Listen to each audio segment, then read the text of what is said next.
We should have known better than to go that far into the city. It was a graveyard, and we were nothing more than scavengers, picking through the bones of the old world. But hunger makes men do stupid things, and we were starving. I remember the way the city loomed ahead of us that day. Silent, decaying. Every building a tomb waiting to swallow us whole. The wind kicked up dust and ash as we moved in, keeping to the shadows, hoping to avoid the attention of whatever was lurking in the ruins. I was leading the group, but in truth, I had no idea what I was doing. I just knew we had to find something, food, water, maybe a few scraps of supplies to get us through the week. Liam was right behind me, as always. He trusted me, even when he probably shouldn't have. "See anything?" he'd asked, his voice low, almost drowned out by the wind. "No," I'd said, scanning the street ahead. "But stay sharp. We're not alone." We weren't. I could feel it in my gut, like a weight pressing down on me. Something was watching us, waiting for us to make a mistake. The others followed in silence. Marissa, Jacob, Maria, and a couple more whose names barely stick in my memory now. They were all scared. Hell, we were all scared. But we didn't have a choice. There was nothing left for us outside the city, and the city was where the dead ruled. We slipped into the department store, stepping over broken glass and debris. The air inside was thick, stifling, and the shadows seemed to stretch out forever. We moved quickly, fanning out to search the shelves, but the place had been picked clean long ago. A few cans here and there, but not much else. I stuck close to Liam. He was the only one I really trusted. The others, well, they were with us out of necessity, not friendship. Liam was different. He'd saved my ass more times than I could count. I remember the tension in the air, like the city itself was holding its breath. Every noise echoed off the walls. Every creak of a floorboard sounded like a gunshot. I should have known something was wrong, but I ignored it. We all did. And then I heard the sound that made my blood run cold. A shuffle. The unmistakable drag of feet on the dusty floor, coming from one of the aisles up ahead. I stopped dead in my tracks, motioning for Liam to stop too. We weren't alone. The dead had found us.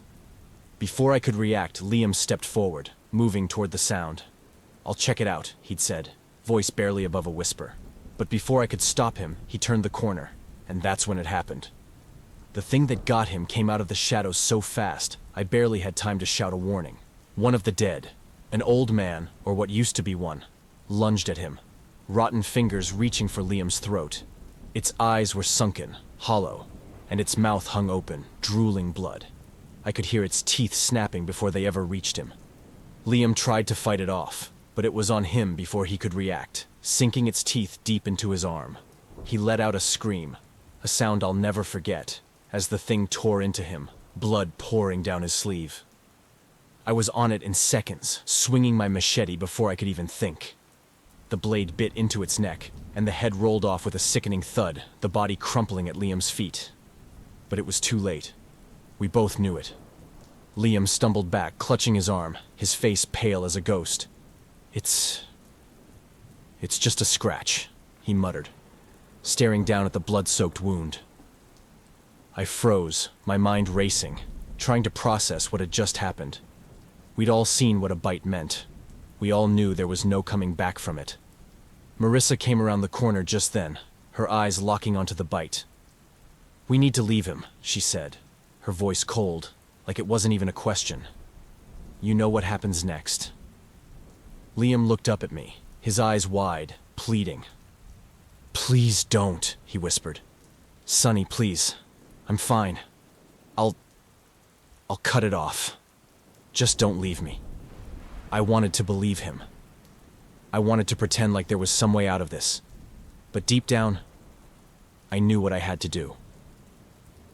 I didn't say anything. I couldn't. The air around us was thick with tension, every second stretching out like a lifetime. And then I heard it, the low, guttural groan of the dead echoing through the store. More of them were coming.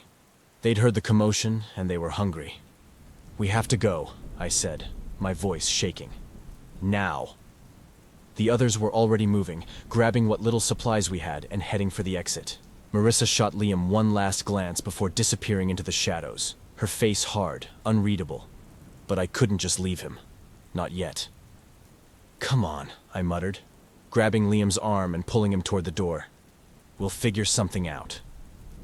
But he was slowing down, stumbling over his own feet. His skin had already gone pale, a cold sweat breaking out across his forehead. I could see the veins around the bite, darkening, spreading. "Sonny, I can't," he said, his voice barely more than a whisper. I dragged him forward anyway, refusing to look at the wound, refusing to acknowledge what was happening. But I couldn't ignore it for long. As we neared the exit, Liam collapsed to his knees, gasping for air. His body was trembling, convulsing, and I knew what was coming next. "Liam!" I started, but I didn't get the chance to finish. He screamed, a sound so raw and inhuman, it made my blood run cold. His body twisted, his back arching at a sickening angle, his eyes rolling back into his head. The infection was taking hold, faster than I'd ever seen before. I stepped back, horror freezing me in place as Liam's body contorted, his skin turning gray, his veins blackening. His hands clawed at the ground, his teeth snapping at the air. He wasn't Liam anymore. He was one of them. The others were screaming behind me. The dead were pouring into the store, dozens of them, their hollow eyes locked onto us, their mouths hanging open, hungry. I didn't have a choice. I ran. I didn't look back. Not when I heard Liam's body hit the floor. Not when the dead reached him and tore into what was left. I just ran, my feet pounding against the pavement as I burst out into the street, the cold air stinging my face. I kept running until my lungs burned, until my legs gave out and I collapsed in the dust, gasping for breath. I was covered in blood, Liam's blood, and the sounds of his screams still echoed in my ears. I don't know how long I sat there, shaking, trying to block out the images flashing through my mind. But no matter what I did, I couldn't forget the bite. I couldn't forget how fast it had happened, how quickly Liam had turned from a friend into a monster, and I couldn't forget that we'd gone in there because of me. There's no way to describe how fast it happens, how fast you lose someone.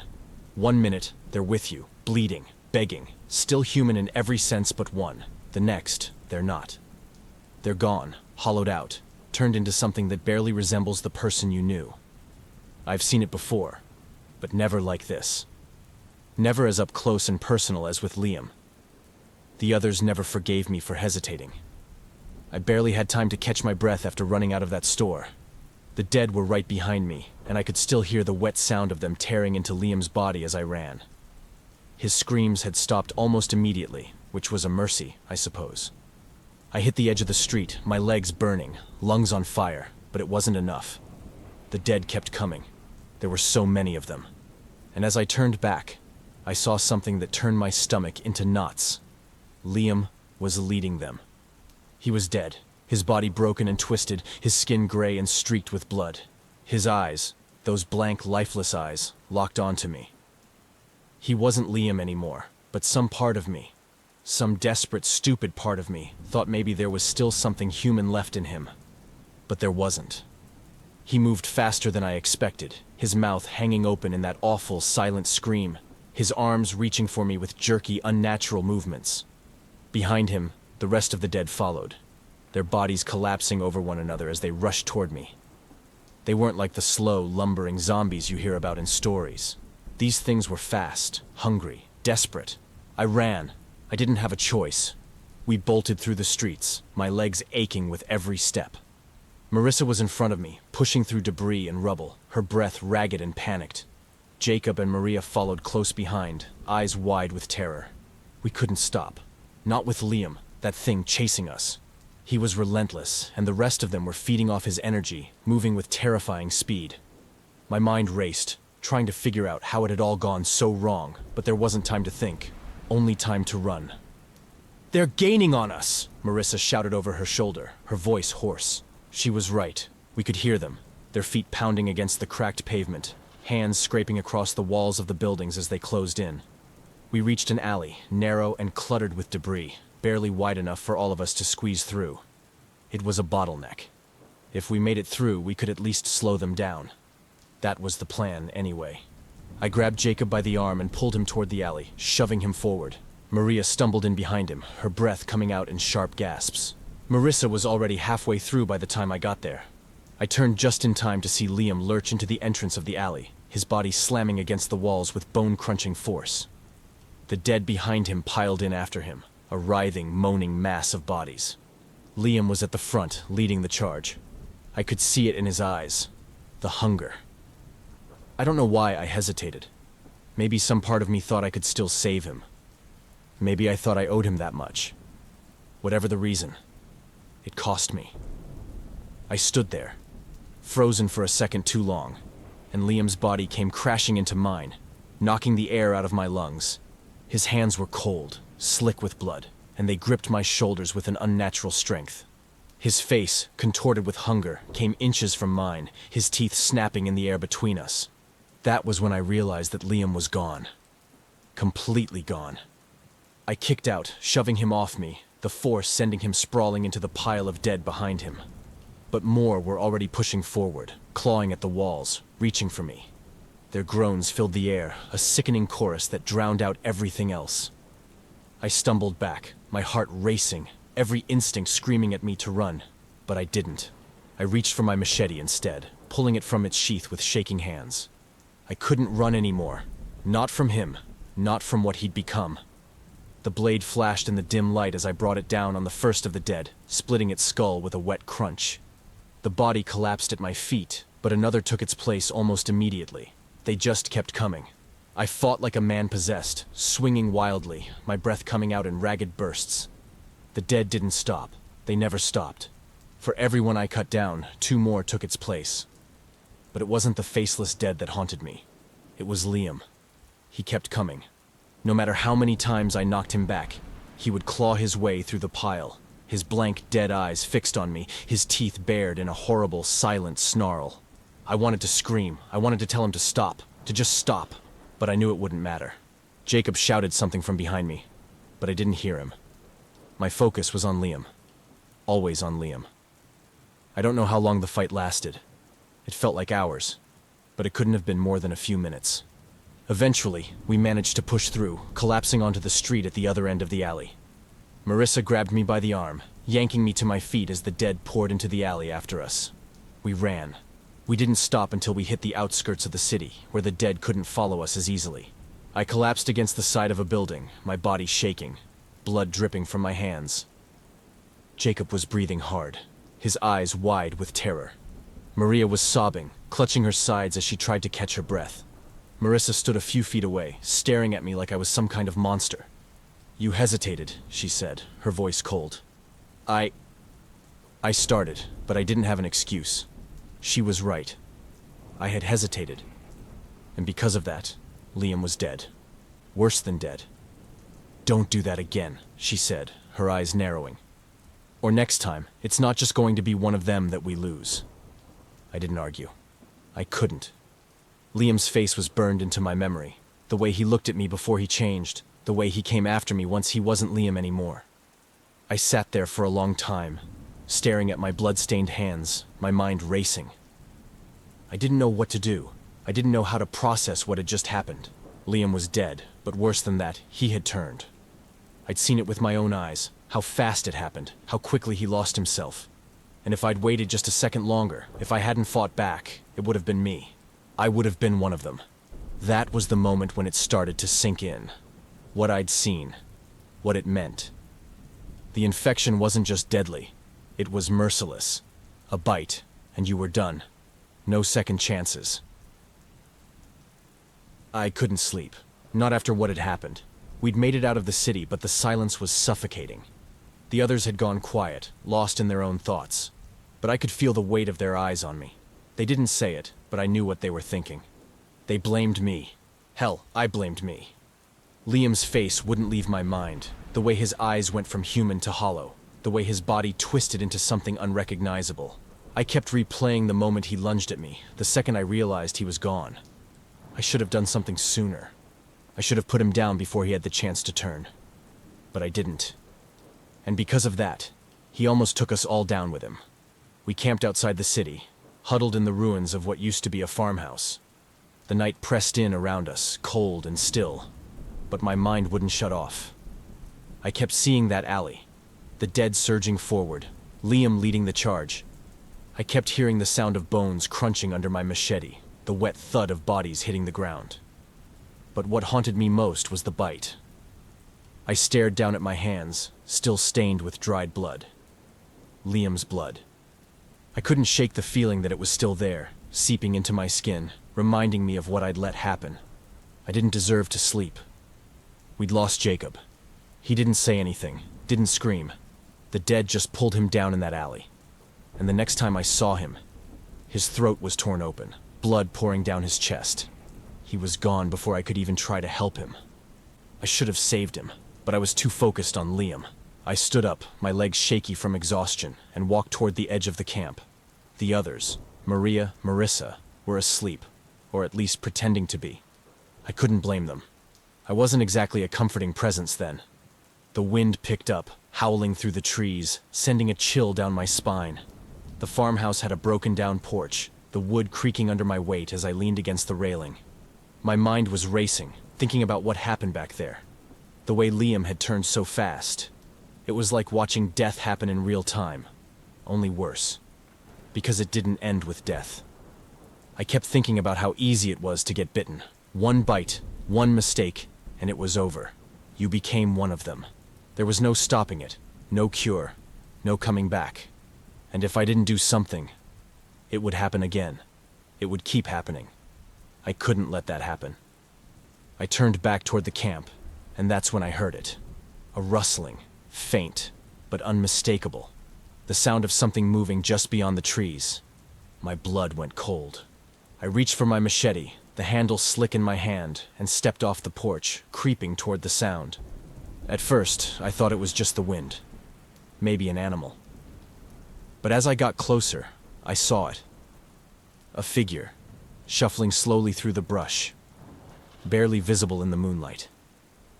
My heart leapt into my throat. I gripped the machete tighter and moved closer, my breath shallow, every muscle in my body tensed and ready.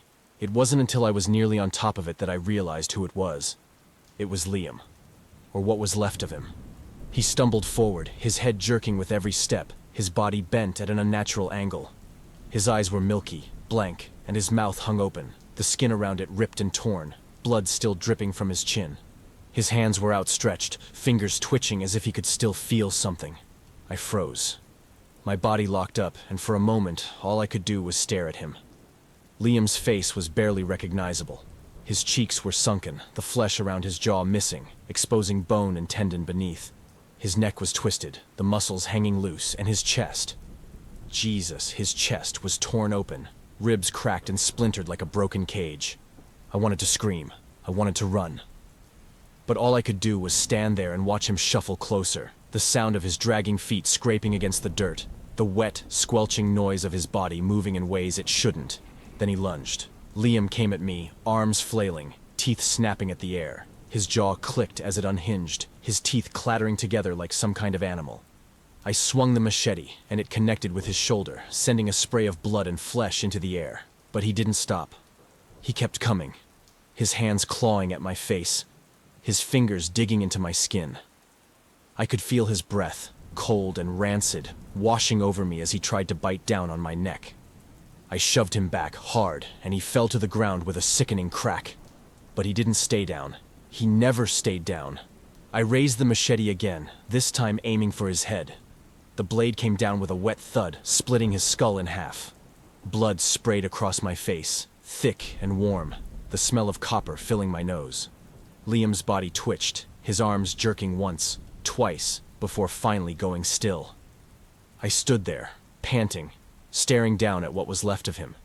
His body was a mess of broken bones and torn flesh, his head barely attached to his neck. But he was finally dead. Really dead. I wiped the blood from my face, my hands shaking uncontrollably. My chest felt tight, my heart hammering in my ears. I couldn't think straight. All I could see was his face, the way it twisted, the way his eyes had gone blank the second he turned. This was what the infection did. It didn't just kill you. It took you, turned you into something else, something worse. I staggered back toward the camp, my mind reeling, my legs weak. Marissa was awake when I got there, her eyes narrowed as she watched me stumble up the porch. "More of them?" she asked, her voice flat. "Liam," I muttered, my voice hollow. He came back. She didn't say anything. She didn't have to. We both knew what it meant. There was no room for second chances out here. You got bit, you turned, and that was the end of it. If we didn't start handling the infected before they became a threat, we were as good as dead. I sat down hard on the porch, my head in my hands, blood still dripping from my fingers. And that's when I knew. I pulled a scrap of paper from my pack, my hands still shaking, and a stub of a pencil. The others were watching me, but I didn't care. They needed to see this. They needed to understand. I pressed the pencil to the paper, the words coming slowly, deliberately. Don't get bitten. I stared at the words for a long time, the blood on my hands drying and cracking as the night pressed in around us. I didn't know how long we'd survive, but I knew this. If we didn't follow this rule, we were done. It wasn't just a guideline. It was the law. The first law of the wall.